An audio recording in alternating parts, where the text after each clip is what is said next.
Bayangkan kalau ada orang yang diundang ke istana raja, duduk di pertemuan yang sangat penting, tapi malah tertidur pulas dengan air liur masih mengalir di pipinya. Itulah yang terjadi pada Abu Nawas ketika dipanggil Raja Harun ar-Rasyid. Tapi lucunya, ketika dibangunkan dan ditanya pertanyaan sulit, Abu Nawas justru menjawab dengan cara yang bikin seluruh istana tertawa terbahak-bahak. Penasaran bagaimana kelanjutan ceritanya? Jangan lupa untuk subscribe sekarang, aktifkan lonceng notifikasi, dan kasih like biar saya makin semangat bikin cerita-cerita kocak Abu Nawas berikutnya. Tulis juga komentar kalian di bawah. Siapa tahu cerita Abu Nawas favoritmu nanti saya bawakan di video selanjutnya. Di sebuah pagi yang cerah, di kota Baghdad yang ramai dan makmur, kabar gembira sekaligus mendebarkan tersebar ke seluruh pelosok negeri. Raja Harun ar-Rasyid, sang khalifah yang terkenal adil, bijak, namun juga kadang-kadang iseng, mengumumkan akan mengadakan sebuah pertemuan penting di istana. Pertemuan itu bukan pertemuan biasa. Semua tokoh terhormat, ulama terkemuka, cendekiawan brilian, hingga para penasihat kerajaan diundang untuk hadir. Suasana kota jadi heboh. Pedagang-pedagang di pasar saling berbisik. Siapa saja yang akan diundang? Apa yang akan dibicarakan raja? Apakah ada jamuan makan besar?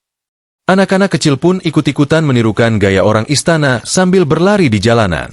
Tentu saja, nama Abu Nawas tak pernah ketinggalan dari daftar tamu raja. Bagaimanapun, meskipun sering membuat ulah dengan kepintaran dan kelicikannya, Raja Harun selalu menyukai kehadiran Abu Nawas. Alasannya sederhana, tanpa Abu Nawas, istana terasa terlalu kaku dan serius.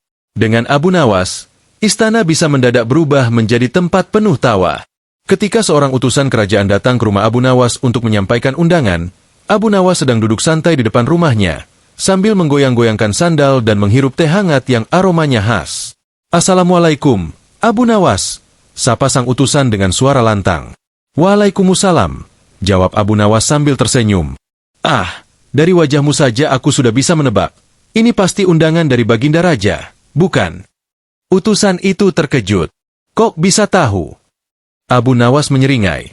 "Kalau tetanggaku yang datang, biasanya membawa tagihan utang. Kalau istriku yang datang, biasanya membawa daftar belanja. Tapi kalau utusan kerajaan yang datang dengan wajah serius seperti itu, pasti membawa undangan penting." Sang utusan hanya bisa geleng-geleng kepala. "Betul sekali. Baginda Raja mengundangmu untuk menghadiri pertemuan penting besok pagi di istana." Abu Nawas pura-pura merenung sambil mengelus janggutnya. Pertemuan penting, ya? Apa kira-kira ada jamuan makannya?" "Ini serius, Abu," seru utusan itu. "Jangan main-main. Semua orang terhormat hadir. Jangan sampai kau membuat malu di depan khalifah." Abu Nawas terkekeh. "Tenang saja. Aku ini orang terhormat, meskipun kehormatanku seringkali lebih banyak berupa utang daripada harta." Utusan itu menepuk jidat, menyerahkan surat undangan, lalu segera pergi sebelum kepalanya pusing oleh jawaban-jawaban kocak Abu Nawas. Malam harinya, Abu Nawas mulai bersiap-siap. Ia mengeluarkan jubah terbaiknya dari lemari kayu. Jubah itu sebenarnya sudah agak kusam karena sering dipakai ke acara resmi. Tapi menurut Abu, jubah itulah yang membuatnya terlihat seperti cendekiawan besar. Sambil mencoba jubah di depan cermin kecil, Abu bergumam, "Kalau aku pakai ini, orang-orang pasti mengira aku seorang filsuf. Padahal aslinya aku hanya filsuf yang sering lapar." Istrinya yang mendengar hanya bisa menepuk dahi. "Abu, tolong jangan bikin masalah di istana. Kau tahu sendiri, Raja Harun itu sayang padamu. Jangan sampai kesayangan itu berubah jadi kemarahan." Abu Nawas tersenyum penuh percaya diri. "Tenanglah, wahai istriku. Aku ini seperti kucing. Selalu jatuh dengan kaki terlebih dahulu. Kalaupun ada masalah, aku akan bangun, melompat, dan kabur." Keesokan paginya, istana sudah ramai sejak fajar. Para tamu berdatangan dengan pakaian indah dan sikap penuh wibawa. Mereka membawa catatan, kitab, dan berbagai persiapan untuk membicarakan urusan besar dengan khalifah. Di antara deretan ulama dengan wajah serius, masuklah Abu Nawas dengan langkah santai. Jubahnya berkibar, sorbannya agak miring, dan wajahnya penuh senyum. Beberapa orang berbisik pelan, "Itu Abu Nawas. Kalau dia ada di sini, pasti akan ada kejadian lucu." Yang lain menambahkan, "Semoga kali ini dia tidak bikin ulah. Pertemuan ini sangat penting." Namun dalam hati kecil mereka, Sebenarnya semua orang diam-diam menantikan kejenakaan Abu Nawas. Karena tanpa dirinya, pertemuan di istana hanya akan penuh kata-kata rumit yang membosankan. Begitulah, pagi itu Abu Nawas resmi hadir di istana. Ia duduk dengan gaya penuh wibawa, menatap lurus ke depan, seakan-akan benar-benar siap menyimak segala ucapan Raja Harun ar-Rasyid. Namun, siapa sangka, kehadiran Abu Nawas di pertemuan itu justru akan menjadi awal dari sebuah peristiwa kocak yang tak akan pernah dilupakan oleh siapapun yang hadir di aula megah istana hari itu. Istana Baghdad pagi itu tampak begitu megah. Pilar-pilar tinggi menjulang, lampu-lampu minyak berderet menerangi aula besar, sementara karpet merah membentang dari pintu masuk hingga ke singgasana raja. Semua yang hadir duduk dengan penuh takzim, mengenakan jubah terbaik mereka. Bau harum gaharu dan cendana menyelimuti ruangan, membuat suasana semakin sakral. Raja Harun ar-Rasyid duduk di atas singgasananya yang berlapis emas. Wajahnya serius, matanya tajam, seolah bisa menembus isi hati siapapun yang berani melawan pandangannya. Di sisi kanan dan kirinya berdiri para pengawal bersenjata, tegak seperti patung, siap menjalankan perintah kapan saja. Para ulama dan cendekiawan duduk berbaris, sebagian membawa kitab, sebagian membawa catatan, dan sebagian lagi duduk dengan wajah serius. Mungkin serius benar, mungkin juga serius menahan kantuk. Bagaimanapun, pertemuan istana itu bukan sembarang pertemuan. Disinilah keputusan-keputusan besar tentang negeri sering diputuskan. Di antara wajah-wajah tegang dan penuh wibawa itu, satu sosok tampil berbeda. Dialah Abu Nawas. Ia duduk di barisan agak tengah, jubahnya berkibar, sorbannya sedikit miring, dan ekspresi wajahnya jauh dari kata tegang. Dari kejauhan, mungkin orang akan mengira ia seorang ulama besar yang sedang merenung mendalam. Tapi kalau dilihat lebih dekat, gerakan kepalanya mulai aneh, mengangguk-angguk pelan, seperti merpati yang sedang mematuk biji di tanah. Awalnya, semua orang mengira Abu Nawas sedang mengangguk karena sepakat dengan perkataan raja. Namun lama-kelamaan, gerakan anggukan itu semakin ritmis. Kadang kepala miring ke kanan, kadang hampir jatuh ke depan, lalu mendadak bangun lagi. Wajahnya mulai rileks, kelopak matanya menutup rapat, dan bibirnya terbuka sedikit. Tidak lama, terdengarlah suara halus. HRGHHH, HRGHHH. Ya, Abu Nawas mulai mengorok kecil di tengah-tengah pertemuan yang sangat hikmat. Beberapa hadirin di sebelahnya melirik dengan mata melotot, berusaha menahan tawa. Sementara itu, dari sudut bibir Abu, terlihat sesuatu yang membuat keadaan semakin lucu. Air liur segar mulai mengalir perlahan ke pipinya. Tetesan itu berkilau terkena cahaya lampu istana, seolah-olah itu adalah mutiara mahal. Seorang ulama tua di sampingnya berdehem keras, mencoba membangunkan Abu. Namun yang terjadi malah Abu menggeliat sedikit, menarik napas panjang, lalu makin tenggelam dalam tidurnya. Rupanya Abu sedang bermimpi indah. Dalam mimpinya, ia sedang berada di sebuah jamuan besar dengan meja penuh makanan lezat. Ada kambing panggang, roti hangat, kurma manis, dan kendi besar penuh susu segar. Abu tersenyum lebar dalam tidurnya. Bahkan tangannya sempat rangkat seolah sedang meraih daging panggang dalam mimpi itu. Para tamu istana semakin sulit menahan tawa. Seorang cendekiawan muda berbisik pada temannya, "Astaga, lihat pipinya. Air liurnya sudah seperti aliran sungai kecil." Yang lain menimpali, "Kalau dibiarkan, nanti bisa jadi telaga istana." Namun mereka tahu, tertawa keras di hadapan raja bukanlah tindakan bijak. Jadi semua menutup mulut rapat-rapat, menunduk pura-pura serius, padahal bahu mereka berguncang menahan gelak. Raja Harun ar-Rasyid sendiri sebenarnya sudah menyadari ada yang aneh. Dari singgasananya, ia melihat jelas gerakan kepala Abu Nawas yang tak biasa. Dengan mata tajamnya, ia menatap ke arah tengah aula, lalu tersenyum tipis. Sepertinya ada seorang tamu yang sedang bermusyawarah dengan bantalnya sendiri, gumam raja pelan. Beberapa penasihat yang duduk dekat raja langsung mengangguk canggung, menahan tawa yang hampir meledak. Mereka tahu siapa yang dimaksud. Abu Nawas, sang tamu paling kocak sekaligus paling berani. Sementara itu, Abu semakin larut dalam tidurnya. Sesekali ia tersenyum sendiri, sesekali bibirnya bergumam kata-kata aneh yang tak jelas.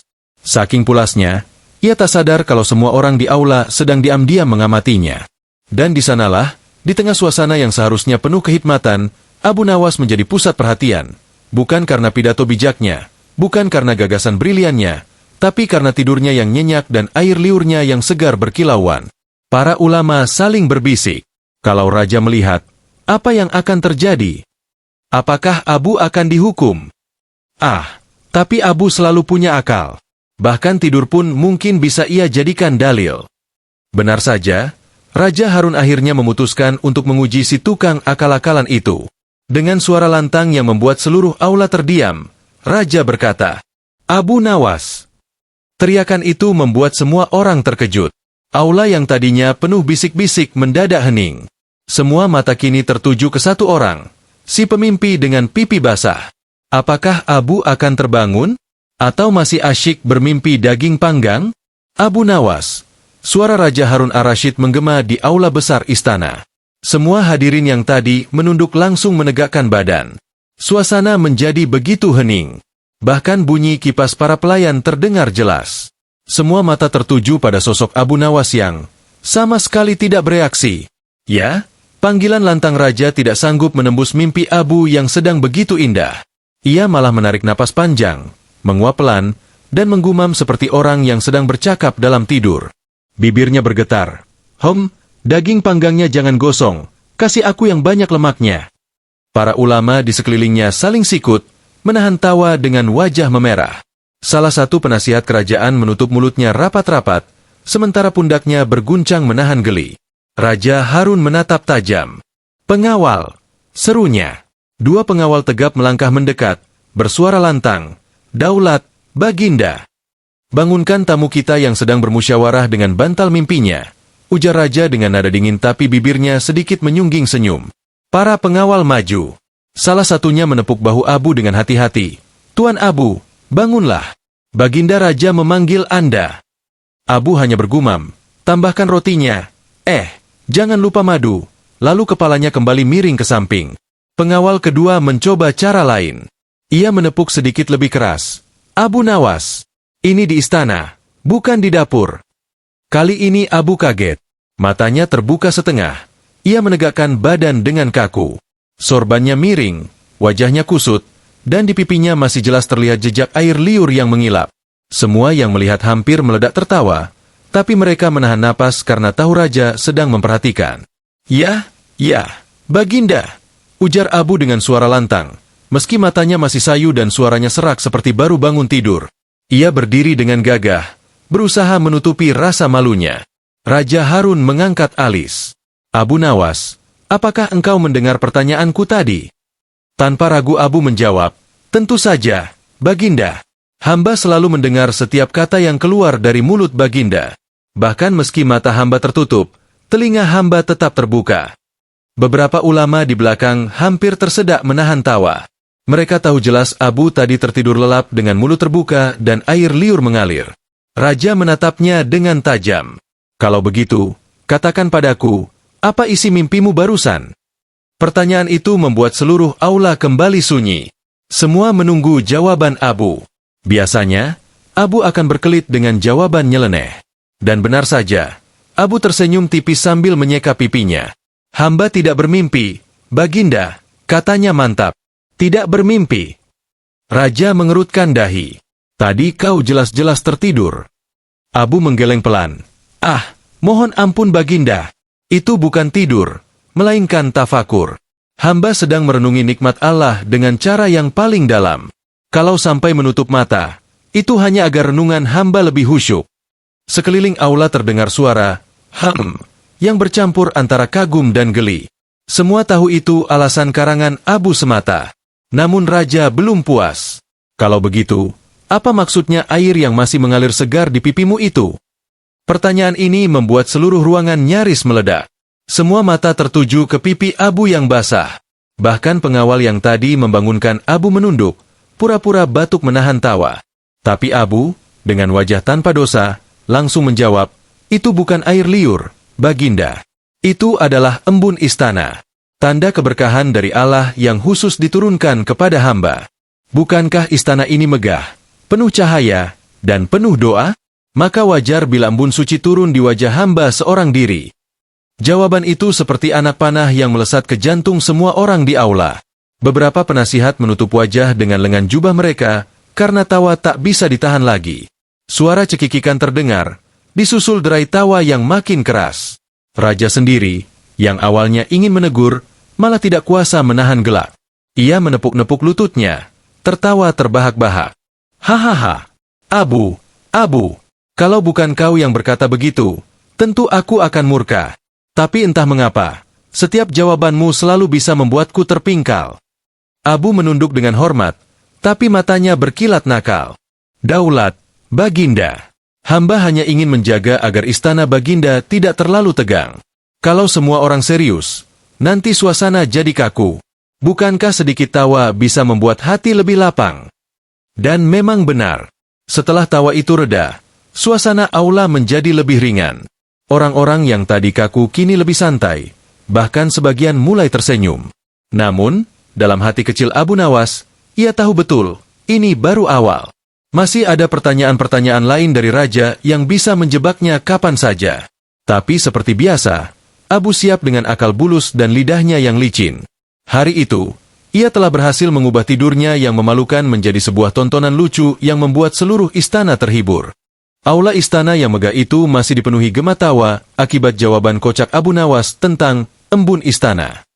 Para ulama, penasihat, hingga pengawal yang biasanya tegas pun tak kuasa menahan senyum. Hanya saja, setelah gelak itu mereda, semua kembali sadar. Mereka sedang berada di hadapan seorang khalifah besar, Raja Harun ar-Rasyid. Dan sang raja kini tengah menatap Abu dengan sorot mata yang penuh selidik.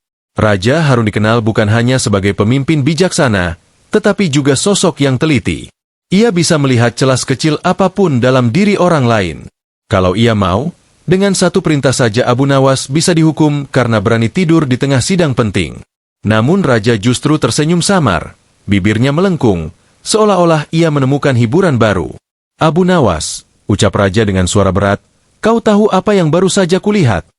Abu menunduk sopan, tapi senyumnya tak bisa hilang.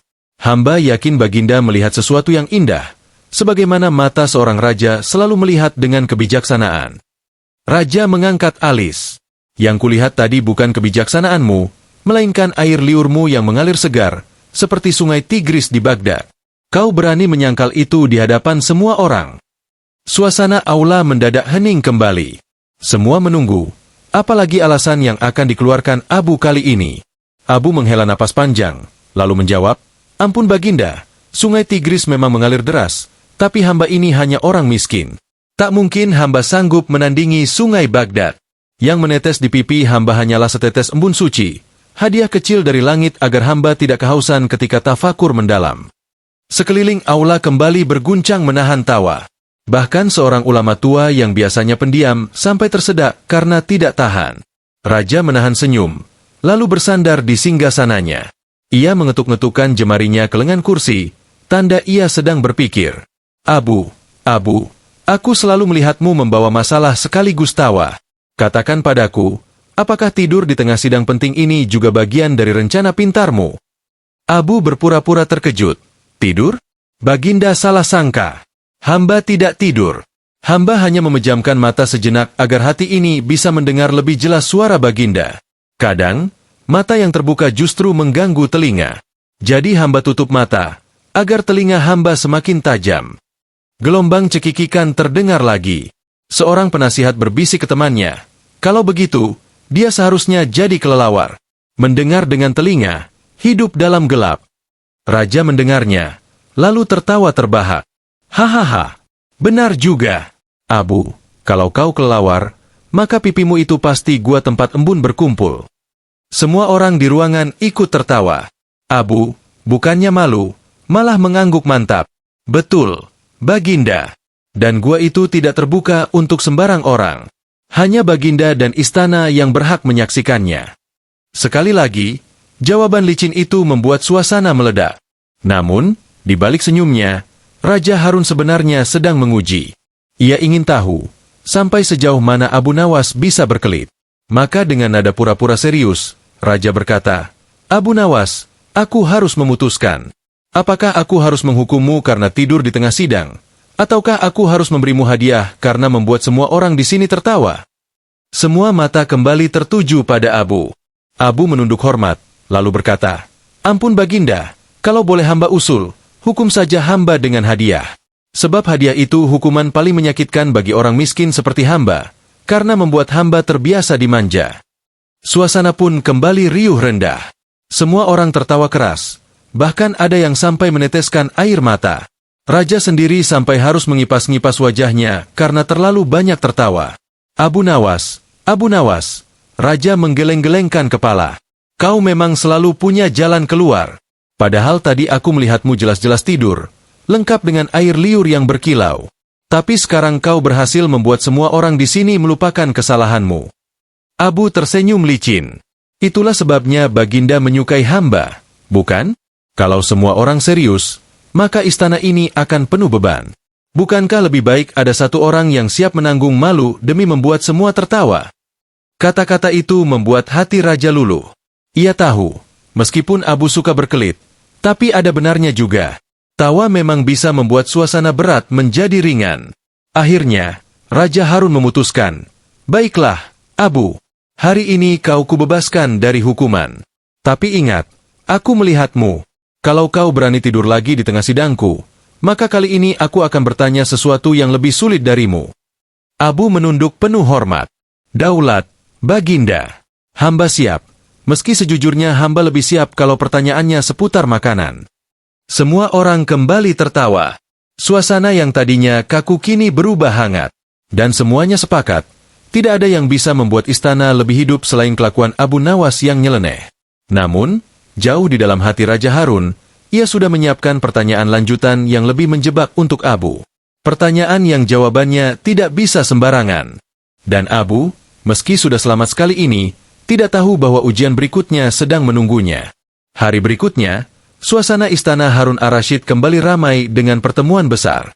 Para ulama, cendekiawan, dan pejabat istana berkumpul, membicarakan hal-hal penting tentang kerajaan. Abu Nawas, seperti biasa, ikut duduk di barisan para penasehat. Namun, entah mengapa, mata Abu hari itu terasa sangat berat. Malam sebelumnya ia tidak bisa tidur nyenyak, karena tetangganya mengadakan pesta pernikahan dengan rebana dan nyanyian yang tidak berhenti sampai menjelang fajar. Ah, kenapa orang menikah itu lebih semangat daripada orang bekerja ya? Keluh Abu dalam hati. Ia baru saja memejamkan mata ketika ayam berkokok. Pertanda fajar telah menyingsing. Maka tidak heran, begitu duduk di aula istana yang sejuk dengan karpet empuk, matanya mulai berkunang-kunang.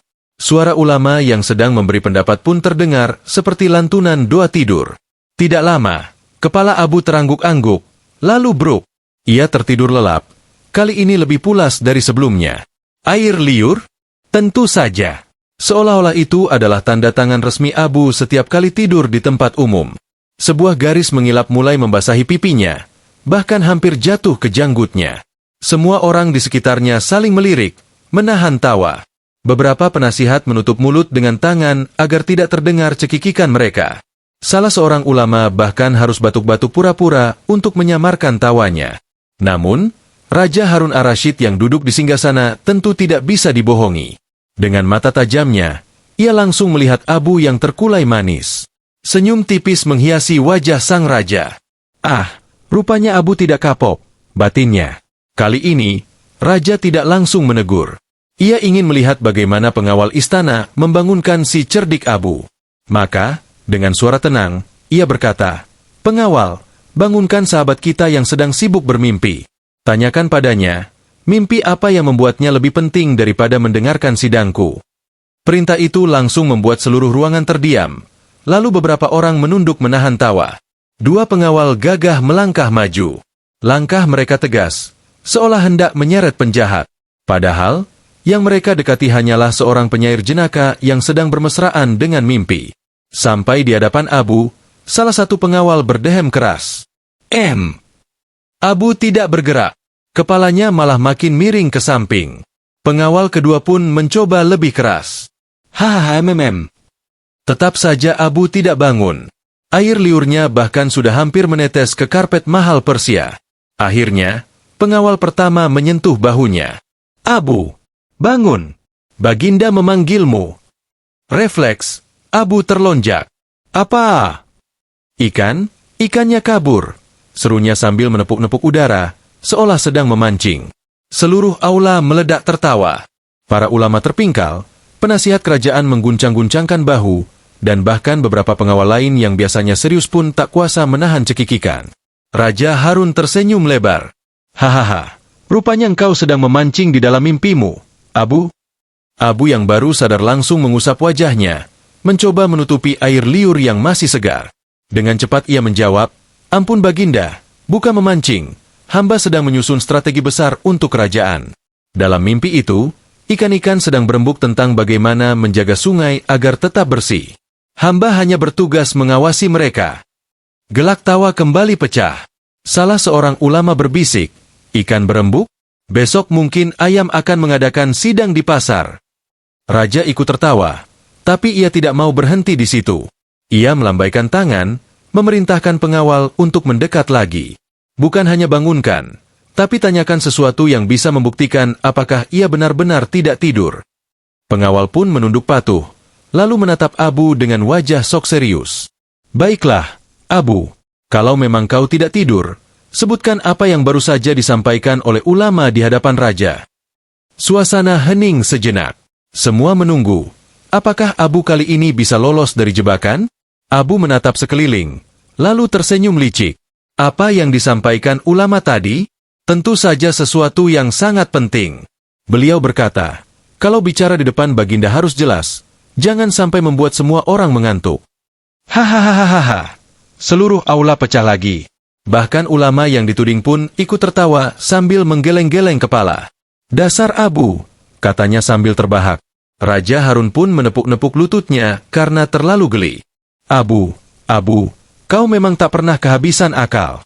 Air liur masih segar di pipimu, mimpi ikanmu masih hangat, tapi kau tetap bisa membalikan keadaan." Dengan wajah polos, Abu menunduk. "Ampun Baginda, tidur itu hanya ilusi.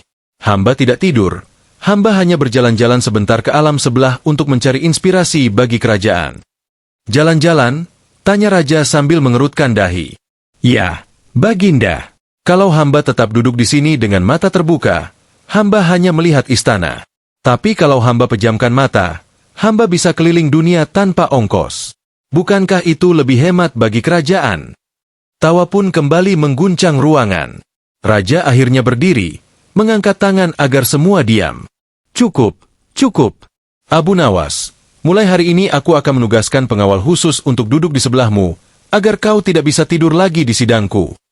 Abu pura-pura terkejut, lalu menjawab cepat, "Ampun Baginda, kalau hamba dijaga pengawal, nanti mereka ikut tertidur juga, karena mendengarkan ulama kadang seperti mendengarkan lagu Nina Bobo." Seluruh ruangan kembali terguncang oleh gelak tawa yang tak tertahankan. Raja Harun akhirnya menyerah. Ia mengangkat tangan, lalu berkata sambil tertawa, "Baiklah, Abu, kau menang lagi kali ini. Tapi ingat, aku sudah menyiapkan pertanyaan yang tidak bisa kau elakkan pada sidang berikutnya." Abu menunduk sambil tersenyum. "Daulat Baginda.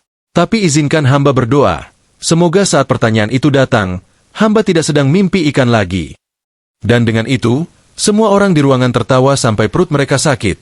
Sementara Abu Nawas kembali selamat, meski jelas-jelas ia baru saja tertidur pulas di hadapan sang raja. Hari itu, aula istana kembali ramai. Raja Harun Ar-Rasyid sudah bertekad. Kali ini Abu Nawas tidak boleh lolos dengan alasan seenaknya. Ia telah menyiapkan sebuah pertanyaan licin yang diakini tak akan bisa dijawab Abu dengan mudah. Seperti biasa, Abu datang agak terlambat. Jalannya santai, bahkan sempat menyapa pengawal istana seolah-olah ia pemilik rumah itu. "Assalamualaikum wahai penjaga pintu. Apakah kalian sudah sarapan? Kalau belum, izinkanlah aku yang tidur nanti mewakili kalian." Pengawal hanya bisa geleng-geleng kepala. Abu memang sudah terkenal di seluruh istana. Orang yang bisa membuat orang marah sekaligus tertawa dalam satu waktu. Begitu masuk aula, semua mata langsung tertuju padanya. Sebagian menahan tawa, sebagian menunggu momen lucu apalagi yang akan terjadi. Raja sendiri hanya tersenyum tipis sambil mengamati gerak-gerik Abu. "Abu Nawas," kata raja membuka sidang, "hari ini aku tidak ingin melihatmu tertidur. Maka aku akan mengajukan pertanyaan yang harus kau jawab dengan jujur. Jika kau bisa menjawabnya, kau selamat. Jika tidak, kau tahu sendiri akibatnya." Abu menelan ludah, tapi wajahnya tetap dibuat polos. "Ampun Baginda, hamba siap. Selama pertanyaannya tidak tentang hutang tetangga, insya Allah hamba bisa menjawab." Ruangan pun dipenuhi tawa ringan. Namun raja tidak terpengaruh. Ia segera mengajukan pertanyaan. Abu Nawas, kata raja dengan suara tegas, katakan padaku, ketika kau tidur di sidangku, kemana sebenarnya jiwamu pergi? Semua orang tercengang. Itu pertanyaan yang sangat sulit. Bagaimana mungkin seseorang bisa tahu kemana jiwanya pergi ketika tidur? Bahkan ulama sekalipun akan butuh kitab-kitab tebal untuk menjawab. Abu terdiam sejenak. Ia menatap lantai, pura-pura berpikir keras. Air liurnya yang masih samar di pipi menjadi bukti segar bahwa ia memang baru saja tertidur sebelum dipanggil. Raja menatapnya tajam. Ayo Abu, jawab. Jangan katakan engkau tidak tidur. Semua orang di sini menyaksikan pipimu yang basah seperti embun pagi. Abu menghela napas, lalu tersenyum. Ampun Baginda, jiwa hamba memang pergi jauh saat tidur. Ia berkelana ke tempat yang bahkan kaki kuda Baginda pun tidak bisa sampai. Raja mengernyitkan dahi. Kemana itu? Abu menunduk hormat. Ke dapur istana, Baginda. Jiwa hamba sedang memastikan apakah jatah makanan Baginda cukup enak atau perlu ditambah bumbu. Baginda tentu tidak ingin raja yang agung makan makanan hambar, bukan? Suasana meledak. Tawa para ulama dan penasihat terdengar riuh. Bahkan pengawal yang biasanya menjaga wibawa pun menutup wajah dengan tameng agar tawa mereka tidak terlalu kelihatan. Namun raja belum puas. Abu, kau pikir aku akan tertipu dengan jawabanmu? Jangan bercanda. Aku tanya serius, kemana jiwamu pergi? Abu mengangkat tangan. Ampun Baginda, baiklah, hamba jawab serius. Jiwa hamba pergi ke rumah tetangga. Sebab tetangga hamba sedang pesta lagi. Hamba ingin menegur mereka agar tidak mengganggu tidur Baginda yang mulia. Bayangkan, Baginda, bagaimana seorang raja bisa tidur nyenyak jika rakyatnya terlalu ribut? Maka biarlah hamba yang menegur mereka dalam mimpi. Gelak tawa kembali bergema. Seseorang sampai terjatuh dari kursinya karena tidak kuat menahan perut yang sakit akibat tertawa. Raja menutup wajah dengan tangan, tapi bahunya berguncang tanda ia pun tak kuasa menahan tawa. Astagfirullah, Abu, kau ini memang luar biasa. Tapi aku masih tidak puas. Raja pun mencondongkan tubuhnya, menatap Abu tajam. Kalau begitu jawab ini, apakah benar tidurmu itu ibadah? Katakan dengan jujur. Semua orang menahan napas. Pertanyaan ini lebih sulit lagi. Jika Abu menjawab salah, ia bisa dianggap menghina agama. Jika terlalu berlebihan, ia bisa dianggap mempermainkan syariat. Namun Abu tetap tenang. Ia menegakkan tubuhnya, lalu menjawab dengan wajah penuh keyakinan. Ampun Baginda, tidur hamba memang ibadah, tapi hanya jika hamba tidur di rumah. Kalau hamba tertidur di istana, itu bukan ibadah, itu dakwah. Sebab dengan tidur hamba, semua orang di sini bisa tertawa. Dan tawa itu membuat hati lebih lapang, pikiran lebih jernih, sehingga semua orang bisa bekerja lebih ikhlas untuk Baginda. Aula istana seketika berguncang hebat. Gelak tawa terdengar di mana-mana. Bahkan ada ulama yang sampai berdiri sambil memegangi perutnya. Pengawal yang biasanya kaku pun saling menepuk bahu karena tidak kuasa menahan geli. Raja Harun akhirnya ikut tertawa keras. Ia sampai berdiri dari singgasananya, menepuk-nepuk bahu Abu. Abu, kau ini benar-benar ajaib. Aku sudah menyiapkan pertanyaan sulit untuk menjebakmu, tapi kau selalu berhasil membalikkan keadaan. Abu menunduk sopan, lalu berkata, Ampun Baginda, jangan salah paham. Hamba tidak sedang membalikkan keadaan. Hamba hanya mengalihkan perhatian. Kalau Baginda bertanya ke kanan, hamba jawab ke kiri. Kalau Baginda bertanya ke atas, hamba jawab ke bawah. Dan orang-orang di sekeliling hamba terlalu sibuk tertawa, sampai lupa kalau jawaban hamba tidak nyambung. Semua orang kembali tergelak. Bahkan Raja Harun tidak bisa menahan diri. Hahaha, benar. Kau memang licin seperti belut di dalam minyak. Namun, di balik tawa itu, Raja semakin penasaran. Ia sadar, apapun pertanyaan yang ia berikan, Abu akan selalu menemukan celah untuk lolos. Maka ia pun merencanakan sesuatu yang lebih besar untuk sidang berikutnya. Baiklah, Abu, kata Raja setelah suasana agak reda. Hari ini kau selamat lagi. Tapi pada sidang berikutnya, aku akan menyiapkan pertanyaan yang bahkan licinmu tidak bisa menghindar. Abu tersenyum santai. Daulat Baginda. Tapi izinkan hamba mengingatkan, semakin sulit pertanyaan Baginda, semakin keras pula tawa rakyat Baginda. Apakah Baginda siap mendengar tawa yang bisa mengguncang atap istana? Raja hanya bisa menggelengkan kepala sambil tertawa. Para ulama dan penasihat masih cekikikan. Dan Abu, seperti biasa, berhasil lolos lagi dari jebakan sang raja, dengan modal tidur, air liur, dan lidah licinnya. Hari itu istana Harun ar-Rasyid sudah dipenuhi para ulama, penasihat, dan pejabat kerajaan sejak pagi. Mereka duduk berjejer rapi, siap mendengar arahan dari sang raja. Suasana awalnya tenang dan penuh wibawa, sampai Abu Nawas masuk dengan langkah malas, wajah masih terlihat lelah seperti kurang tidur. Beberapa orang langsung saling melirik. Mereka sudah hafal, kalau Abu tampak mengantuk, berarti akan ada kejadian lucu yang tidak terduga. Sebagian bahkan diam-diam berharap Abu benar-benar tertidur lagi, karena setiap tidurnya selalu berakhir dengan tawa yang panjang. Raja Harun, yang duduk di singgasana, tersenyum tipis melihat Abu berjalan sambil menyeret sandal. Nah, datang lagi si penghibur kita, gumamnya. Benar saja, baru beberapa menit sidang berlangsung, kepala Abu mulai terangguk-angguk. Matanya berusaha terbuka, tapi seperti ada beban seberat karung gandum di kelopak matanya. Ia mencoba menahan dengan menyandarkan kepala ke tangan, namun akhirnya kepalanya malah jatuh ke meja kecil di depannya. Dan, seruup, air liur mulai mengalir lagi, meninggalkan jejak basah di pipinya yang segera menetes ke meja. Seisi ruangan yang melihat pemandangan itu langsung menutup mulut menahan tawa. Beberapa penasihat bahkan sudah mengguncang bahu, nyaris meledak. Pengawal yang biasanya kaku pun mulai kehilangan wibawa. Tiba-tiba, salah satu ulama yang duduk di dekat Abu berbisik keras. Lihat, sungai Tigris mini itu kembali muncul. TSSST. Diam kau, sahut yang lain, meskipun wajahnya sudah memerah menahan tawa. Raja Harun yang memperhatikan semuanya hanya bisa menggeleng sambil tersenyum. Ia memberi kode pada pengawal. Bangunkan Abu, tapi jangan dengan suara. Gelitik saja kakinya, biar ia terbangun dengan cara yang memalukan. Pengawal pun melangkah mendekat. Dengan ujung tombaknya, ia menyentuh telapak kaki Abu yang menjulur keluar dari jubahnya. Begitu disentuh, Abu refleks menendang sambil berteriak, "Jangan curi sandal pasaranku. Itu sandal satu-satunya." Seisi aula langsung pecah. Tawa yang tadinya tertahan meledak tanpa bisa dikendalikan. Abu terbangun, masih setengah sadar, lalu melihat semua orang tertawa. Ia cepat-cepat mengusap pipinya yang basah. "Ampun Baginda," katanya tergagap. "Hamba tidak tidur, hamba hanya sedang menjaga sandal supaya tidak dicuri maling." Raja Harun menepuk lutut sambil tertawa. "Hahaha, Abu, kau ini benar-benar luar biasa.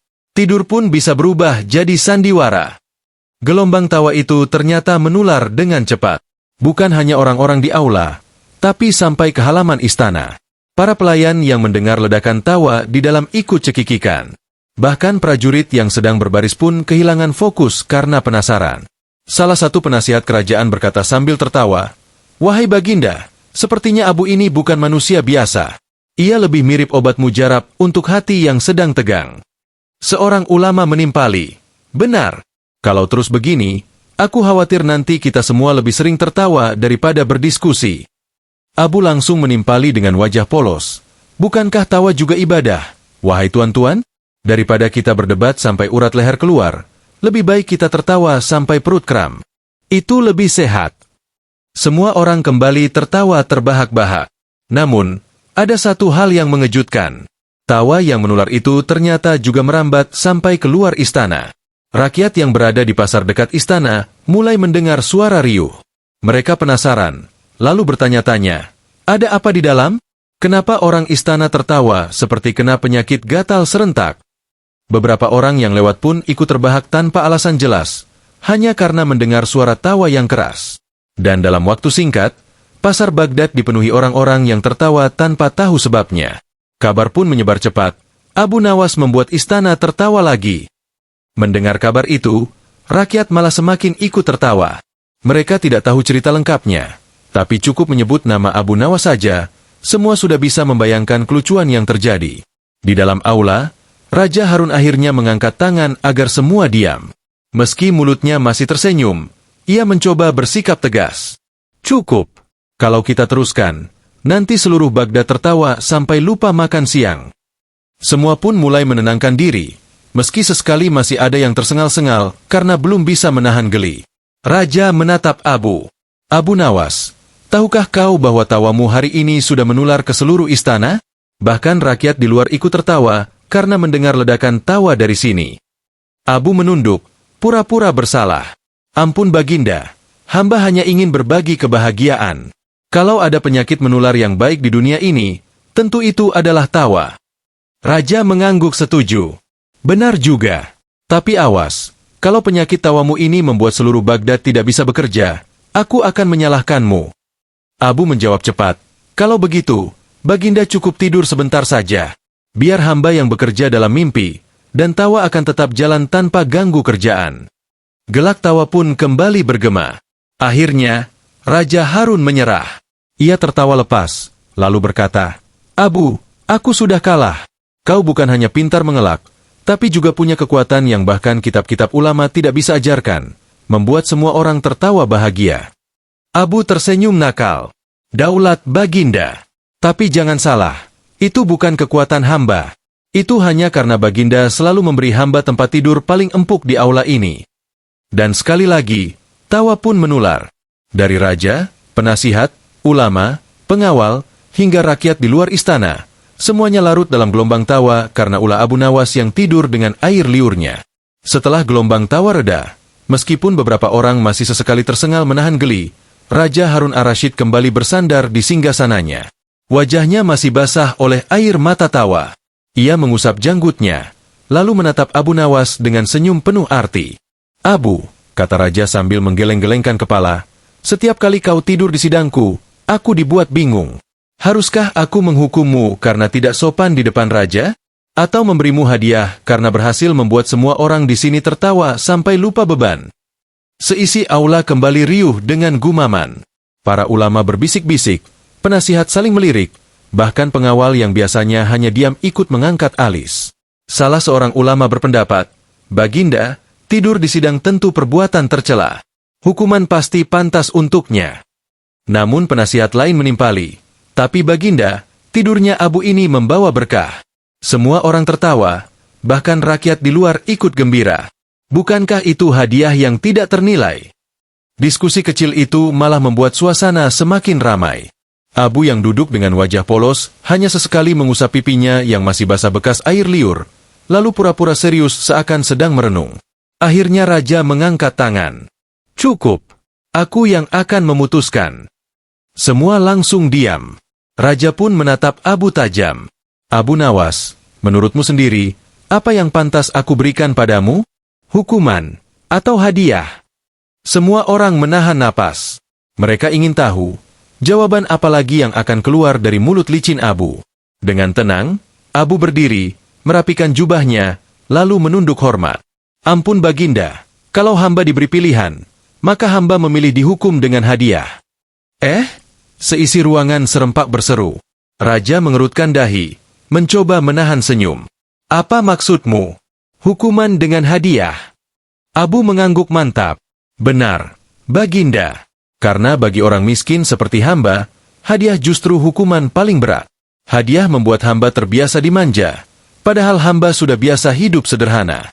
Jadi kalau Baginda ingin menghukum hamba, berilah hadiah sebanyak-banyaknya. Biar hamba menderita karena terlalu dimanjakan. Seisi aula langsung meledak tertawa. Gelak itu terdengar seperti badai yang mengguncang atap istana. Bahkan seorang ulama tua sampai jatuh tersungkur ke karpet karena perutnya sakit menahan tawa.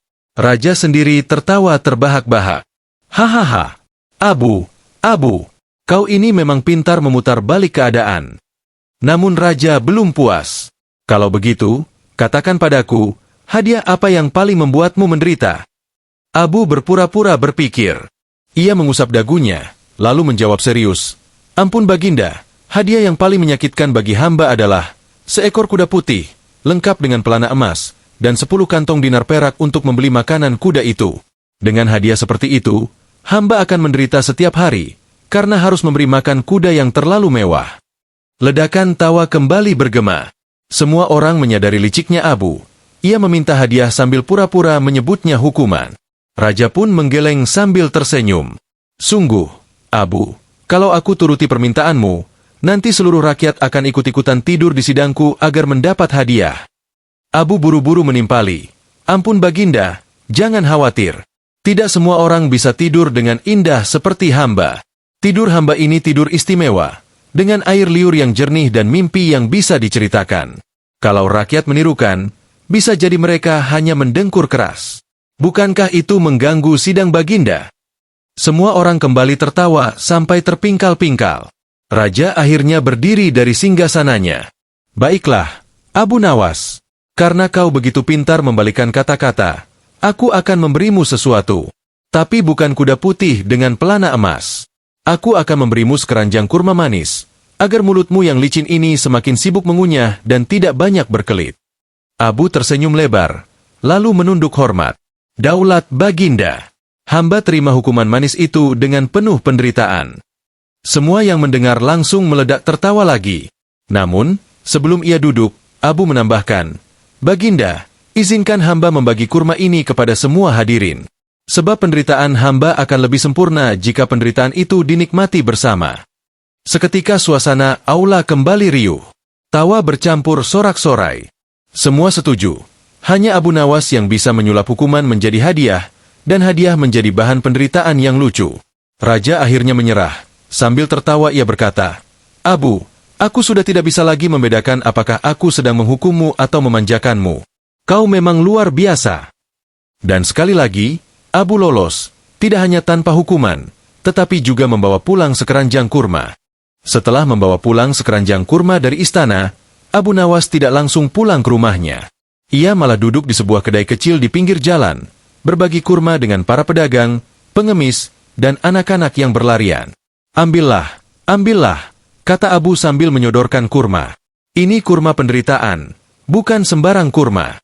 Kalau kalian makan, kalian ikut merasakan betapa menderitanya hidup menjadi Abu Nawas. Anak-anak tertawa, orang-orang ikut terhibur. Abu memang pandai mengubah sesuatu yang sederhana menjadi bahan tawa. Namun, kisahnya di istana belum selesai. Keesokan harinya, Raja Harun ar-Rasyid masih penasaran. Ia memanggil Abu lagi ke istana. Abu, kata Raja begitu ia masuk aula, semalam aku masih teringat tawamu, juga jawabanmu yang aneh. Katakan, saat tidur di sidang kemarin, apakah kau bermimpi sesuatu? Pertanyaan ini langsung membuat hadirin menoleh. Semua ingin tahu, apalagi jawaban Abu kali ini. Abu mengusap janggutnya, lalu dengan wajah serius menjawab, Ampun Baginda, tentu saja hamba bermimpi. Bahkan mimpinya sangat panjang. Hamba bermimpi berada di surga, sedang duduk di samping Baginda. Raja terkejut, lalu tersenyum senang. Oh, aku di surga bersamamu? Bagus itu. Lalu apa yang kita lakukan di sana? Abu dengan tenang menjawab, kita berdua sedang tertidur pulas, Baginda. Bedanya, di surga tidak ada pengawal yang membangunkan. Jadi tidur hamba di sana lebih nyenyak, tanpa diganggu pertanyaan sulit. Seluruh ruangan langsung pecah dengan tawa keras. Bahkan Raja sampai memegang perutnya sendiri, menahan sakit karena terlalu banyak tertawa. Namun Raja yang cerdas tidak mau kalah. Baik, Abu, kalau begitu, ceritakan padaku, apa yang kau makan di dalam mimpimu di surga? Abu menjawab cepat, kurma, Baginda. Sama persis dengan kurma yang Baginda berikan kemarin. Bedanya, di surga kurmanya tidak pernah habis. Di dunia kurmanya cepat sekali ludes, terutama setelah dibagi-bagi. Orang-orang kembali terpingkal. Raja mengangguk, pura-pura serius. Kalau begitu, Abu, aku ingin tahu, siapa lagi yang kau lihat di mimpimu? Apakah ada para ulama, para penasihat, atau pengawalku? Abu menatap satu persatu wajah yang ada di aula, lalu berkata lantang, Ampun Baginda, dalam mimpi itu hamba tidak melihat seorang pun di antara mereka. Hanya Baginda dan hamba saja. Itu artinya, mungkin yang lain belum masuk surga, entah masih antre di gerbang atau malah tersesat ke tempat lain. Semua orang di ruangan langsung saling melirik. Wajah mereka berubah-ubah antara malu, kesal, dan geli. Raja pun tertawa terbahak-bahak. Hahaha, jadi hanya aku yang kau lihat di surga, ya? Abu mengangguk mantap. Benar, Baginda. Tapi jangan khawatir. Hamba yakin yang lain juga akan masuk surga, asalkan mereka tidak membangunkan orang yang sedang tidur pulas. Kali ini tawa benar-benar mengguncang ruangan. Beberapa penasihat bahkan menunduk menutupi wajahnya karena malu menjadi bahan lelucon. Namun raja masih penasaran. Ia mendekatkan tubuhnya sedikit ke Abu. Abu, katakan yang jujur. Benarkah kau sungguh bermimpi semalam? Atau hanya mengarang di sini? Abu menunduk hormat. Ampun Baginda, mimpi itu benar-benar hamba alami. Setelah hamba tertidur pulas di sidang Baginda. Buktinya? Air liur hamba yang menetes itu berasal dari sungai madu di surga. Baginda sendiri yang menyaksikan, bukan? Seketika seluruh ruangan kembali pecah dengan gelak tawa. Bahkan raja yang biasanya bijak tidak bisa menahan diri. Ia tertawa sampai menepuk-nepuk sandaran singgasana. Salah seorang ulama yang terkenal kaku tidak bisa menerima. Ia berdiri sambil menunjuk Abu. Ini jelas dusta. Baginda, jangan percaya omongan Abu Nawas. Air liur itu bukti dia malas, bukan bukti sungai madu di surga. Abu cepat menimpali. Betul, Baginda. Ulama ini benar sekali. Air liur hamba memang bukan sungai madu, melainkan limpahan rahmat. Bayangkan, meski tidur, rahmat itu tetap mengalir. Bukankah itu lebih hebat daripada orang yang melek tapi hanya bisa marah-marah? Gelak tawa kembali pecah, kali ini lebih keras. Ulama itu langsung duduk kembali dengan muka merah padam. Raja tertawa sampai matanya berair lagi. Abu, seandainya aku tidak mengenalmu, tentu aku sudah menghukummu. Tapi karena aku tahu mulutmu lebih tajam daripada pedang, lebih baik aku tertawa saja. Abu pun tersenyum lebar, lalu menunduk hormat. Daulat Baginda, hamba memang lebih suka membuat orang tertawa daripada membuat orang terluka. Seisi aula pun mengangguk setuju. Hari itu, mimpi Abu yang katanya dari surga menjadi bahan pembicaraan semua orang. Dan sejak hari itu, setiap kali Abu tertidur di sidang, tidak ada seorang pun yang berani membangunkannya lagi. Mereka takut, siapa tahu Abu kembali membawa oleh-oleh mimpi yang bisa membuat mereka jadi bahan lucon. Hari itu, suasana istana Baghdad berbeda dari biasanya. Para penasihat, ulama, pengawal, bahkan para pelayan masih saja membicarakan tingkah Abu Nawas. Mereka masih tertawa-tawa sendiri ketika mengingat wajah polosnya yang tidur pulas di tengah sidang penting, lengkap dengan air liur segar di pipinya. Raja Harun ar-Rasyid, meski seorang penguasa besar yang disegani, justru merasa bahwa kehadiran Abu membawa keseimbangan di dalam istana. Biasanya, sidang-sidang kerajaan penuh dengan urusan serius. Pajak, pembangunan, perang, hukum, hingga masalah rakyat yang pelik. Namun begitu Abu hadir, apalagi dengan tidurnya yang ajaib, suasana berubah jadi penuh canda. Suatu sore, ketika raja duduk santai di taman istana, ia memanggil Abu yang sedang asyik makan kurma. Abu, kata raja sambil tersenyum, tahukah kau, mengapa aku membiarkanmu tidur di sidangku, bahkan ketika semua orang menganggapmu tidak sopan? Abu menghentikan kunyahannya. Ia menggeleng pelan. Ampun Baginda, hamba tidak tahu. Hamba kira Baginda terlalu baik hati untuk menghukum hamba. Raja tertawa kecil. Tidak, Abu. Alasannya sederhana. Karena setiap kali kau tidur, dan setiap kali kau bangun dengan jawaban ajaibmu, semua orang tertawa. Tawa itu obat, Abu. Obat bagi hatiku yang penat, juga obat bagi istana yang penuh beban. Abu tersenyum lebar. Ampun Baginda, berarti hamba tidak hanya seorang penghibur, tapi juga tabib tanpa obat. Obat hamba cukup dengan air liur dan mimpi. Raja langsung tertawa keras mendengar itu. Namun tiba-tiba salah seorang penasihat yang selalu kaku berkomentar, Baginda, hamba khawatir kalau tawa ini berlebihan. Rakyat bisa mengira istana hanya tempat bercanda, bukan tempat yang serius. Abu cepat-cepat menimpali. Justru sebaliknya. Kalau rakyat tahu istananya bisa tertawa, mereka akan percaya Baginda punya hati yang lembut. Bukankah raja yang terlalu kaku akan ditakuti, sementara raja yang tahu cara tertawa akan dicintai? Semua orang terdiam sejenak. Bahkan penasihat kaku itu pun tidak bisa membantah. Kata-kata Abu yang dibalut kelucuan ternyata menyimpan kearifan. Raja mengangguk puas. Benar, Abu. Kau memang berbeda. Mulutmu kadang membuat orang marah, tapi lebih sering membuat orang tertawa. Dan tawa itu lebih berharga daripada 1000 pidato. Hari itu juga, Raja memutuskan untuk menetapkan sebuah aturan baru. Jika Abu Nawas tertidur di sidang, biarkanlah. Jangan dibangunkan. Karena siapa tahu, ia sedang membawa mimpi yang lebih berharga daripada 1000 nasihat. Keputusan itu membuat seisi istana gempar sekaligus lega. Para pengawal senang, karena mereka tidak perlu repot membangunkan Abu. Para ulama hanya bisa menghela napas, meski dalam hati mereka pun tak bisa menolak kenyataan bahwa Abu selalu berhasil membuat mereka tertawa. Sejak saat itu, setiap kali Abu datang ke sidang dan matanya mulai terpejam, semua orang menunggu dengan penuh antusias. Mereka tidak lagi melihat tidurnya sebagai bentuk kemalasan, melainkan sebagai awal dari sebuah hiburan yang ditunggu-tunggu. Pernah suatu kali, Abu tertidur sangat lelap hingga terdengar dengkuran kecil. Beberapa orang menahan tawa, takut menyinggung. Tapi Raja malah tersenyum dan berkata, "Biarkanlah. Itu musik tidur Abu. Lagu khusus untuk istana Baghdad." Semua pun tertawa lagi. Dan begitulah, nama Abu Nawas semakin harum. Bukan hanya sebagai orang yang cerdik dan licin, tapi juga sebagai pemberi tawa di tengah keseriusan. Cerita tentang tidurnya di istana menyebar ke pasar, ke kedai, bahkan sampai ke pelosok desa. Orang-orang menirukan gaya tidurnya dengan air liur di pipi, lalu tertawa-tawa sendiri. Anak-anak berlari sambil berkata, "Aku Abu, aku bermimpi di surga." Dan semua orang tertawa riang. Sementara Abu sendiri hanya tersenyum. Ia tahu, tawa yang lahir dari kebodohan kecil bisa lebih bermakna daripada keseriusan yang penuh ketegangan. Dan Raja Harun ar-Rasyid pun akhirnya memahami satu hal, bahwa seorang raja tidak hanya butuh penasihat yang pandai bicara, tapi juga seorang sahabat yang bisa membuatnya tertawa.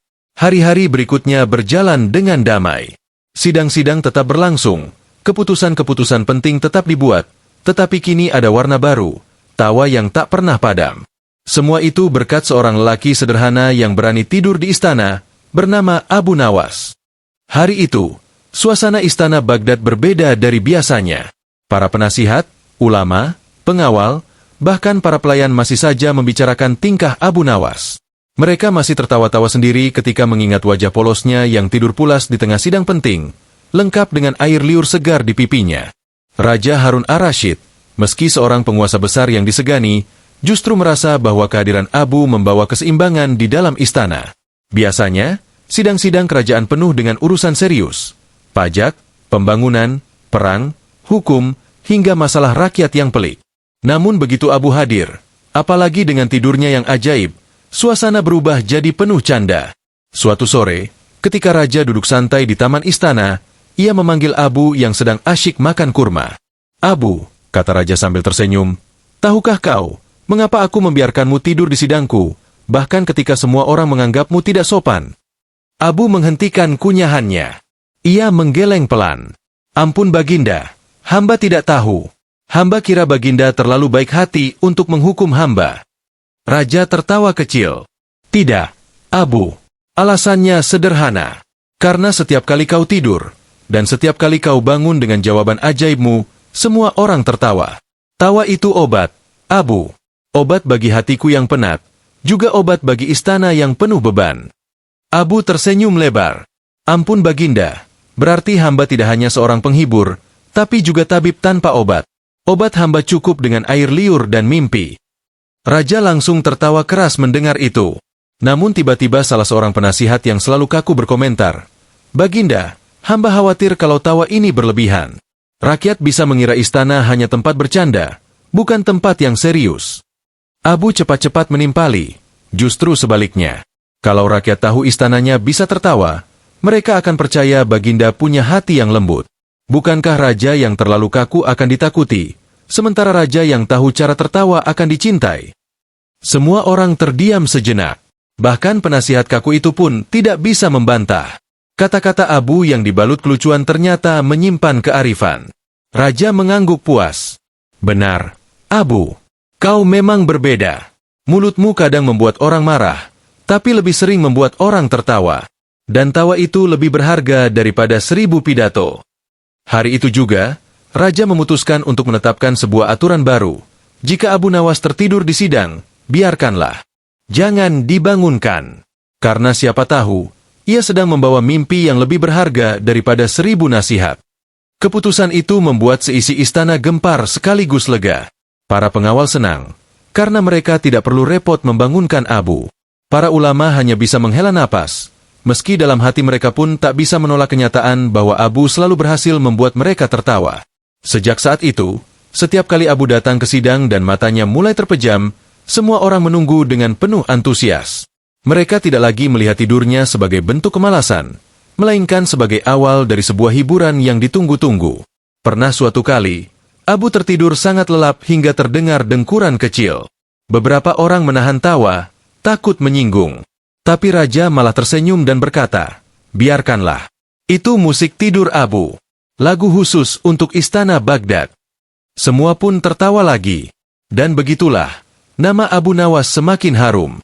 Bukan hanya sebagai orang yang cerdik dan licin, tapi juga sebagai pemberi tawa di tengah keseriusan. Cerita tentang tidurnya di istana menyebar ke pasar, ke kedai, bahkan sampai ke pelosok desa. Orang-orang menirukan gaya tidurnya dengan air liur di pipi, lalu tertawa-tawa sendiri. Anak-anak berlari sambil berkata, "Aku Abu, aku bermimpi di surga." Dan semua orang tertawa riang. Sementara Abu sendiri hanya tersenyum. Ia tahu, tawa yang lahir dari kebodohan kecil bisa lebih bermakna daripada keseriusan yang penuh ketegangan. Dan Raja Harun ar-Rasyid pun akhirnya memahami satu hal, bahwa seorang raja tidak hanya butuh penasihat yang pandai bicara, tapi juga seorang sahabat yang bisa membuatnya tertawa. Hari-hari berikutnya berjalan dengan damai. Sidang-sidang tetap berlangsung, keputusan-keputusan penting tetap dibuat, tetapi kini ada warna baru, tawa yang tak pernah padam. Semua itu berkat seorang lelaki sederhana yang berani tidur di istana, bernama Abu Nawas.